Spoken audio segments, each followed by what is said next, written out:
नमस्ते vibe tribe, कैसे हैं आप सब। ये है कैंसर यानी कर्क राशि की monthly reading for the month of October.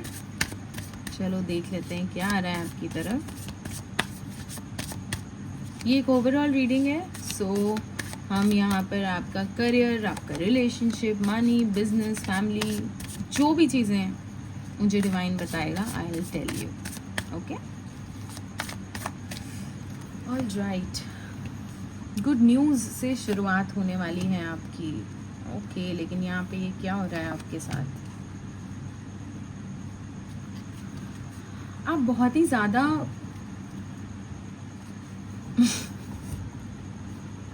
आप बहुत वियर्ड एनर्जीज में दिख रहे हो मुझे।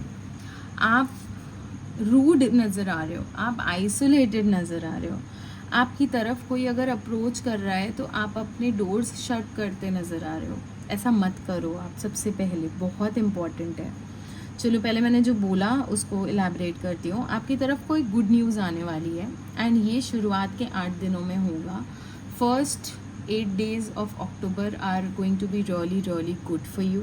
ठीक है, कुछ ऐसी अपॉर्चुनिटी, कुछ ऐसी न्यूज़, कुछ ग्रोथ अपॉर्चुनिटी, न्यू अपॉर्चुनिटी, किसी का कम्युनिकेशन, कुछ ऐसा आपकी तरफ आएगा जो आपको बहुत खुश कर देगा।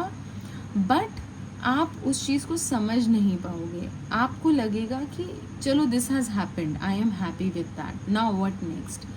तो आप बहुत ही ओवर थिंकिंग वाली एनर्जीज में नज़र आ रहे हो। आपको ऐसा लगेगा कि यार मुझे नहीं पता, मतलब ठीक है ये हो गया, सो व्हाट। तो आप उसमें तो पहली चीज़ तो अगर आपकी तरफ कुछ भी आ रहा है, कोई भी तरीके की न्यूज़, कम्युनिकेशन, इन्फॉर्मेशन, अपॉर्चुनिटी आ रही है, आप उस चीज़ को ठंडे दिमाग से समझने की कोशिश करो। आप ज़रूरी नहीं है कि everything should get sorted right now. And आप ऑब्वियसली आपकी आदत है कि आपको चाहिए सारी चीज़ें ब्लैक एंड वाइट में, आपको चाहिए सारी चीज़ें क्लैरिटी मांगना और क्लैरिटी होना बेशक बहुत अच्छी बात है, होना चाहिए।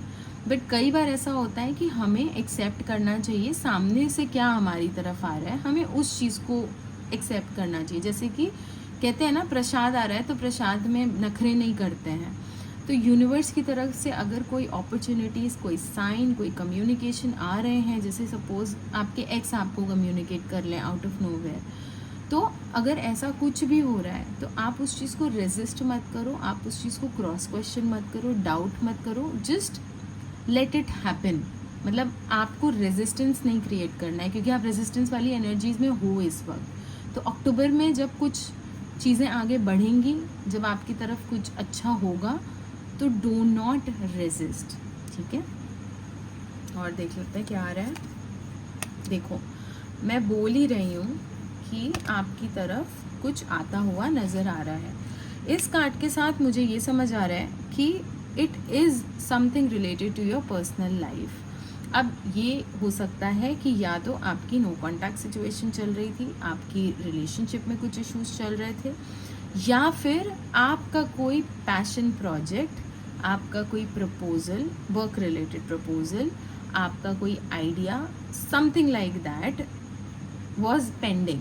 ठीक है, तो ये दोनों पॉसिबिलिटीज़ यहाँ पे मुझे होती नज़र आ रही हैं एंड वो आपकी तरफ पॉजिटिव वे में आएगा।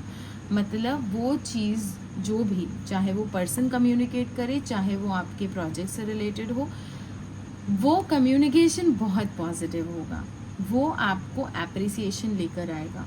अब यहाँ पे क्योंकि दो पॉसिबिलिटी हैं, तो पहले हम रिलेशनशिप की बात कर लेते हैं।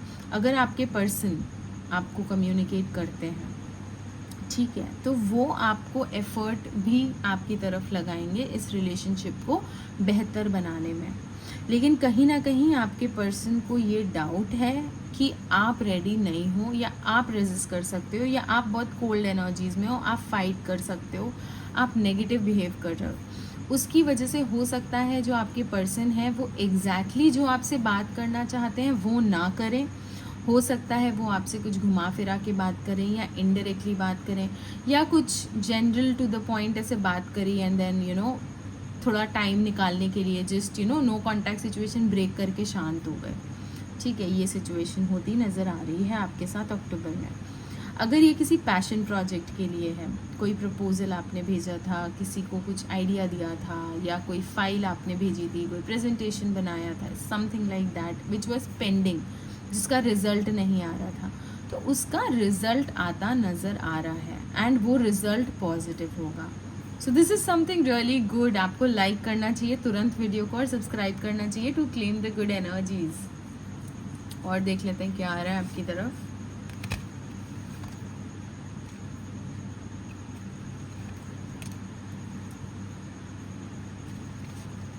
Okay, 5 of swords. ज़रूरी नहीं है कि किसी भी सिचुएशन में, जैसा मैंने आपको बोला, आपकी आदत है आपको चीज़ें ब्लैक एंड वाइट में चाहिए. ज़रूरी नहीं है कि हार जीत ब्लैक एंड वाइट ही हो. कई बार ऐसा होता है कि हमें प्रोसेस को ट्रस्ट करना पड़ता है, हमें एनर्जीज़ को just let it flow, you know, because कई बार हमारे प्लान्स जो होते हैं उससे बड़े होते हैं यूनिवर्स के प्लान्स. एंड कई बार क्या, हमेशा ऐसा होता है, हमें लगता है we deserve this, but actually में यूनिवर्स की तरफ से उससे बड़ा पैकेज आपके सामने आके खड़ा हो जाता है. तो अगर आपको at any point of time during this month, इस पूरे महीने में किसी भी पॉइंट पे ऐसा अगर आपको लगे कि आपके फेवर में चीज़ें नहीं हो रही हैं, तो आपको वैसा नहीं सोचना है. ठीक है, चीज़ें आपके फेवर में होंगी, आप विक्टोरियस होगे, आप जीतेंगे, आपको एप्रिसिएशन मिलेगा. हो सकता है उस पर्टिकुलर मोमेंट या उस पर्टिकुलर दिन आपको लगे कि आज मेरा दिन नहीं है, आज तो मैं हार गई या आज तो मैं हार गया. आप थोड़ा फेथ रखना, आपको बाद में पता चलेगा कि आपकी एक्चुअली जीत हुई थी.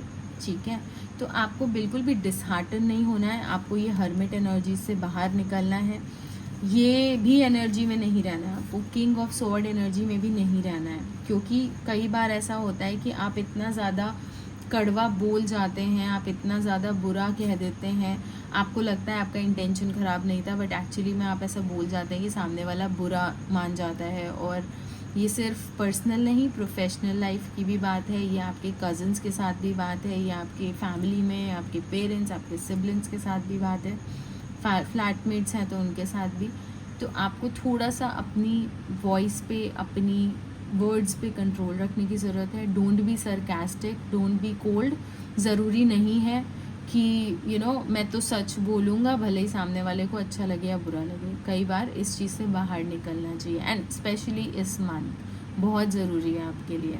ठीक है, सो या दिस इज़ योर रीडिंग. अगर रेजोनेट करी तो give me a like and नए हो तो ज्वाइन द वाइब ट्राइब.